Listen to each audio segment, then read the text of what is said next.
Mungkin dinaikkan lagi aja, judulnya nggak usah itu langsung. Naik lagi, ini kendalinya di mana ini? Naikin lagi, pokoknya mulai dari 5 menit hari ini lah, mulai dari situ. Lagi, ya oke. 5 menit, 5 menit, 5 menit, nah udah.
Dua, tiga, 1, 1, 2, 3,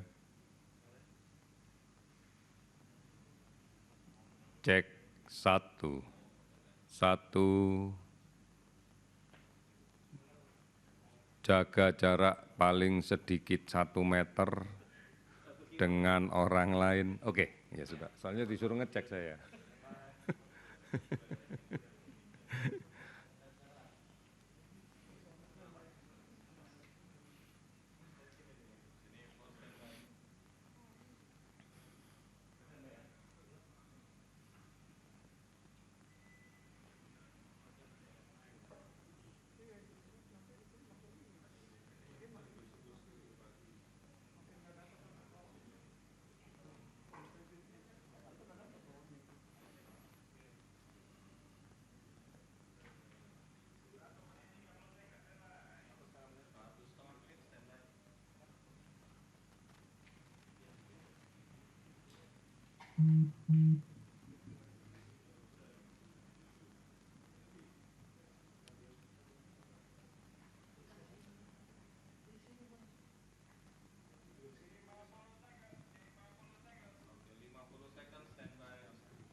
Selamat sore saudara-saudara sekalian. Pada kesempatan hari ini saya akan melaporkan beberapa hal yang terkait dengan upaya kita melaksanakan pencegahan dan pengendalian penyakit COVID-19 yang secara sistematis sudah kita laksanakan dari hari ke hari.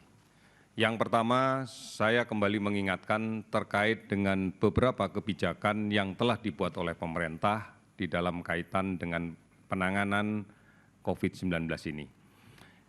Yang pertama, kita harus menyadari betul bahwa pondasi dari keseluruhan sistem pencegahan dan pengendalian ini adalah terletak pada bagaimana komunitas, bagaimana masyarakat bisa berperan aktif di dalam konteks untuk melakukan pemutusan mata rantai penularan yang terjadi di masyarakat. Oleh karena itu, maka pencarian kasus positif di tengah masyarakat melalui penelusuran atau tracing dengan kasus positif yang kita rawat di rumah sakit menjadi penting. Oleh karena itu, maka upaya untuk melakukan tracing ini akan kita perkuat dengan melaksanakan penelusuran dan melaksanakan screening, pemeriksaan cepat untuk melihat kemungkinan adanya kontak dekat yang ada di sekitarnya yang positif.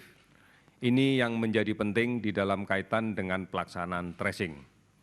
Kemudian yang kedua, melaksanakan perawatan bagi kasus positif yang kita temukan atau kasus yang diduga positif kita temukan, baik perawatan itu dilaksanakan secara mandiri melalui isolasi diri maupun isolasi di rumah sakit. Oleh karena itu, protokol isolasi diri di rumah ini menjadi penting untuk betul-betul dipahami oleh semua masyarakat. Karena dengan isolasi diri yang baik, maka kita akan memberikan jaminan bahwa tidak akan terjadi penularan yang lebih lanjut di lingkungan keluarga ataupun masyarakat. Oleh karena itu, maka tinggal di rumah, tetap di rumah, tidak perlu keluar, menjauhi kerumunan, menghindari pertemuan-pertemuan yang cukup banyak. Ini menjadi salah satu upaya, menjadi upaya-upaya di dalam kaitan dengan isolasi diri. Tinggal di rumah, gunakan masker, jarak kontak dengan anggota keluarga yang lain tidak boleh kurang dari 1 atau 1,5 meter, kemudian aktivitas makan menggunakan alat yang tersendiri dan tidak makan bersama-sama pada satu waktu yang sama dan tempat yang sama dengan keluarga lain yang sehat. Ini adalah bagian dari isolasi diri. Di samping siapapun yang melaksanakan isolasi diri diwajibkan untuk melaksanakan monitoring diri. Artinya segera amati kondisi tubuhnya, apabila panas, apabila menjadi semakin batuk, apabila kemudian disertai dengan sesak, maka segera hubungi layanan kesehatan yang terdekat. Apabila kemudian isolasi diri tidak mampu dilaksanakan, maka harus dilaksanakan isolasi rumah sakit. Rumah sakit yang berada di sekitar kita sekalian sudah ada yang disiapkan untuk menjadi rumah sakit untuk perawatan COVID-19. Oleh karena itu, tentunya ada indikasi-indikasi tertentu di dalam kaitan dengan rawatan di rumah sakit, yaitu yang tidak mampu merawat diri di rumah, atau adanya komplikasi, atau adanya penyulit, atau adanya faktor penyakit-penyakit kronis lain yang mendahului, ini akan menjadi penting untuk dilakukan rawatan secara intensif. Inilah sebabnya maka kita menyiapkan rumah sakit dan banyak sekali rumah sakit yang berpartisipasi, bukan hanya rumah sakit pemerintah, bukan hanya rumah sakit TNI, Polri, rumah sakit BUMN, tetapi rumah sakit swasta pun banyak yang mendedikasikan untuk merawat COVID-19 ini. Inilah yang menjadi penting. Di dalam kaitan dengan menyiapkan kondisi rumah sakit, sudah barang tentu peralatan, khususnya APD menjadi bagian penting bagi tenaga kesehatan yang melaksanakan kegiatan rawatan.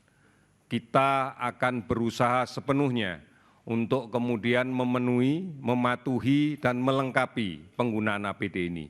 Sudah barang tentu ada SOP-SOP standar tentang siapa yang harus menggunakan APD, siapa yang tidak perlu menggunakan APD. Ini menjadi penting. Oleh karena itu, saudara-saudara sekalian, maka basis pondasi yang paling kuat adalah bagaimana mengimplementasikan pola hidup bersih dan sehat di tengah kehidupan kita sehari-hari. Ada satu kunci yang paling penting yang harus kita lakukan di samping menjaga jarak di dalam kaitan interaksi sosial adalah mencuci tangan. Mencuci tangan dengan menggunakan sabun sebelum makan, sebelum minum, sebelum menyentuh mulut, sebelum menyentuh hidung, sebelum menyentuh mata. Karena data menunjukkan bahwa penularan yang paling banyak justru karena perantara tangan. Ini yang menjadi penting, mencuci tangan dengan sabun. Sehingga tidak ada alasan bahwa harus dengan menggunakan hand sanitizer, tidak. Dengan sabun sudah sangat efektif pada air yang mengalir. Ini yang diharapkan bisa dilakukan. Oleh karena itu, mari bersama-sama kita tetap di rumah, produktif di rumah, bisa bekerja dari rumah, belajar di rumah, beribadah di rumah. Manakala kemudian mendapatkan informasi atau membutuhkan berita yang lebih penting, yang lebih benar dan aktual terkait dengan virus COVID ini, silakan. Ada beberapa call center yang bisa dihubungi, diantaranya adalah 119 extension 9, 117, Halo Kemkes, dan beberapa aplikasi online seperti Halodoc, Gojek, Bukalapak, dan layanan telemedicine yang lainnya. Manfaatkan ini sebaik-baiknya sehingga diharapkan kita akan bisa mendapatkan pengetahuan yang benar, mendapatkan pengetahuan yang akurat, dan kita tidak perlu khawatir lagi secara berlebihan. Saudara-saudara sekalian, pada berikutnya kami akan menyampaikan perkembangan data dari layanan rawatan di rumah sakit dengan kasus-kasus yang konfirmasi positif. Pada hari ini telah terkonfirmasi dari tanggal 27 Maret pukul 12.00 sampai 28 Maret 12.00 sebagai berikut. Kasus positif bertambah sebanyak 109 kasus, sehingga total menjadi 1.155 kasus. Kemudian pasien yang sudah sembuh dan diizinkan pulang bertambah 13 orang, sehingga total menjadi 59 orang. Kemudian dilaporkan kasus kematian pada periode ini sebanyak 15 orang, sehingga total kematian menjadi 102 orang. Oleh karena itu, kita masih memprihatinkan kondisi ini karena terbukti bahwa penularan masih terjadi, bahwa kasus positif masih berada di tengah-tengah masyarakat, bahwa kontak dekat masih terjadi, bahwa kebiasaan mencuci tangan dengan menggunakan sabun masih belum dimaksimalkan.